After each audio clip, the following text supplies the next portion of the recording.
When I moved into the upscale community of Maple Glen, I was looking for peace, proximity to the embassy, and maybe the occasional chance to play my bagpipes without stirring an international incident. As Scotland's official ambassador to the United States, I've grown used to a strange balance of diplomacy and identity. I can negotiate trade protocols with a calm hand, but heaven help me if I don't play my pipes on Sundays.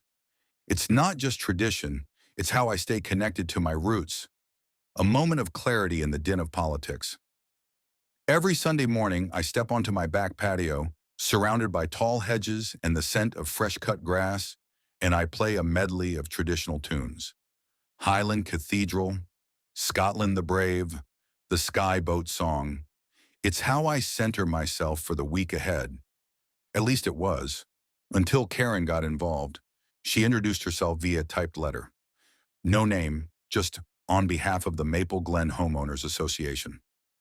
We've received multiple noise complaints regarding loud musical disturbances originating from your property Sunday mornings.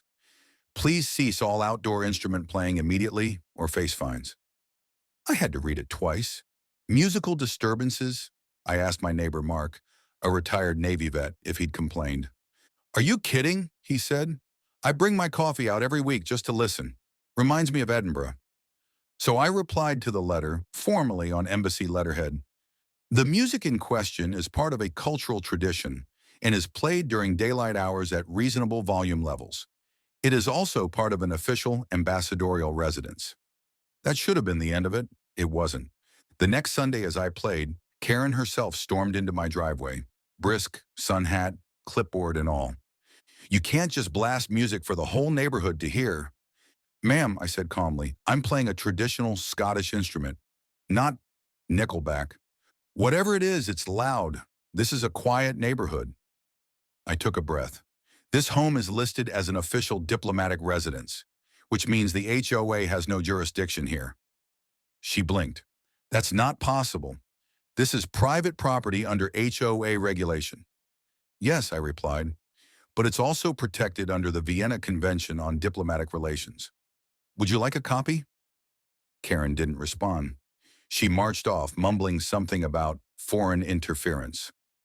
That week, she upped the ante, filing a disturbance report with the HOA and citing me for non-compliance with community sound guidelines. So I called in a favor. The following Sunday, we hosted a Scottish Heritage Morning, fully sanctioned. Embassy flags flanked my lawn. A pipe band from Baltimore joined me. We served tea and shortbread. Local news showed up. Children waved tartan ribbons. Even a few members of Congress dropped by for a photo op. Karen? She stood on her porch in stunned silence as the band played Flower of Scotland to a clapping crowd. The next week, the HOA dropped all citations. In fact, they asked if I'd consider organizing a Maple Glen Cultural Month. Karen has since avoided me entirely, but I did spot her husband recording a bagpipe video on his phone, nodding along. Here's what they learned. My music isn't a disturbance. It's a declaration. Where I come from, we don't turn down the volume on heritage. We let it ring.